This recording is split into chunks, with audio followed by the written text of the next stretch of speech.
This is one of the most urgent problems for civilized man. He has created civilization to give himself security. Security for what? For boredom? His chief problem seems to be that most human beings need a certain amount of challenge, of external stimulus, to stop them from sinking into the blank stare and blank consciousness of the idiot. For most of human history, leisure was a rare luxury.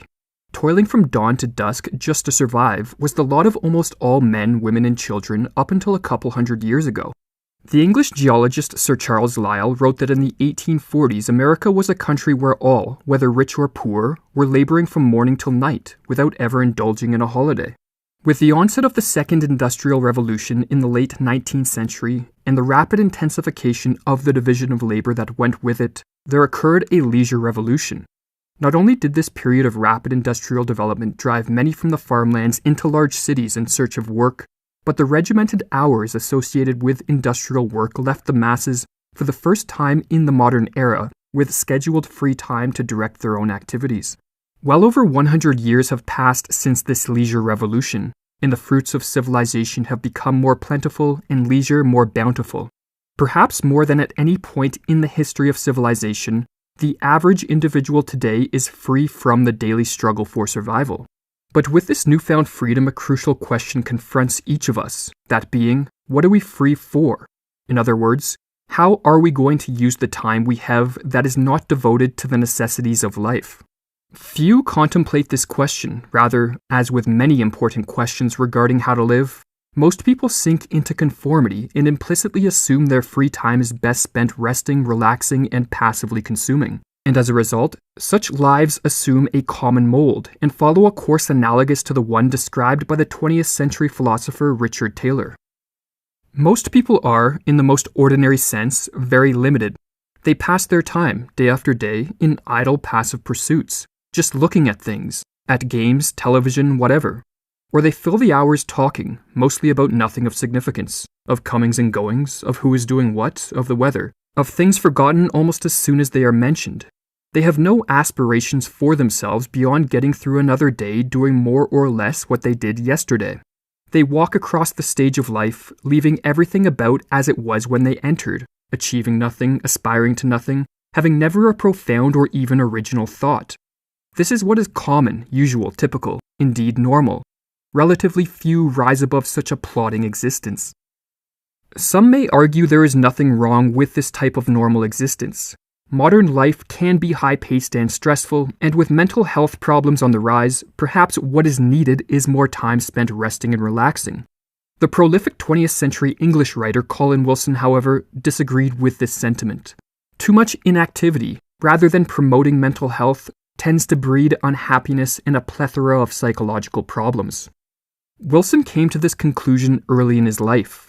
In his autobiography, Dreaming to Some Purpose, he notes that as an adolescent he struggled with bouts of depression and sympathized with the wisdom contained in the book of Ecclesiastes. Vanity of vanities, all is vanity. Wilson, however, had an astute mind and was intent on discovering why he always felt so gloomy. He began to observe that his bouts of depression were typically preceded by prolonged periods of passivity.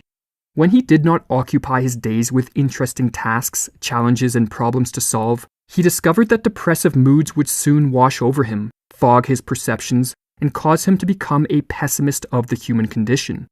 The idle mind is the devil's workshop, or as Wilson writes, boredom, passivity, stagnation, these are the beginning of mental illness, which propagates itself like the scum on a stagnant pond.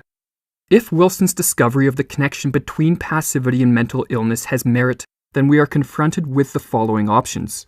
We can waste our leisure in idle pursuits, leave our untapped potentials untouched, and render ourselves prone to mental illness.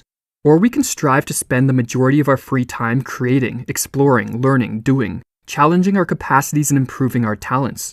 While the latter option entails perseverance, struggle, and the sacrifice of short-term pleasures and comfort, the payoff, mental health and personal growth, is worth the effort.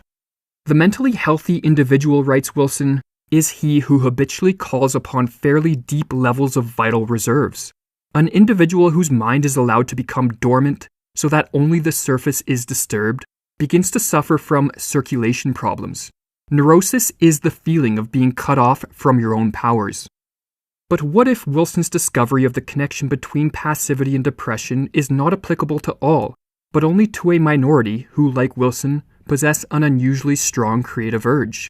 Maybe for some people, passivity does not breed the suffering it did for Wilson. Would this mean that the struggle to spend our free time engaged in creative activity is a waste of time and energy? In his book Restoring Pride, Richard Taylor provides a cogent argument for why the struggle to produce and create is always worth the effort. For as he explains, it increases our possibility of being able to attain the rare state of pride. Taylor defines pride as the justified love of oneself, and notes that while many people claim to love themselves, more often than not their self-love is not pride but narcissism or an arrogant shield to protect their underlying insecurity and self-hate. To be truly proud, Taylor explains, one must have the kind of love that is justified by the kind of person you are. That is, you must cultivate an extraordinary skill in a specific domain and thus attain personal excellence of the kind that sets you apart from others. The idea that some people are superior to others offends the modern taste, for as Taylor points out, many have confused equal rights with equal worth. Just because every individual has natural rights and should be treated equally before the law does not mean that every individual possesses the same worth. For the ancient Greeks, this was self-evident. They recognized that while most dedicate their life to fitting in with the herd, a relative few cultivate an uncommon virtue or skill, produce a work of exceptional worth, or proceed upon a path in the pursuit of personal greatness irrespective of the applause or opinions of others. And as Taylor notes, it is these latter individuals, the superior ones, who alone can love themselves in a manner not based on false pretenses. Therefore, the next time we find ourselves with leisure and the freedom to direct our own activities, rather than reflexively reaching for the remote, engaging in passive activities on the internet, or socializing about superficial subjects, we should ask ourselves if the comfort and pleasure these activities provide is worth the cost.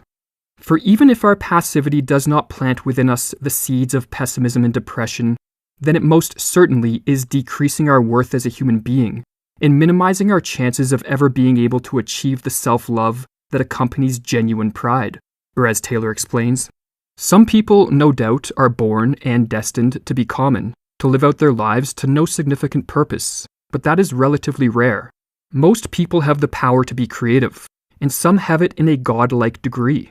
But many people, perhaps even most, are content with the passing pleasures and satisfactions of the animal side of our nature. Indeed, many people will account their lives to be successful if they get through them with only minimal pain, with pleasant divergence from moment to moment and day to day, and the general approval of those around them. And this, notwithstanding that they often have within them the ability to do something which perhaps no other human being has ever done. Merely to do what others have done is often safe and comfortable, but to do something truly original and do it well, whether it is appreciated by others or not, that is what being human is really all about, and it is alone what justifies the self-love that is pride.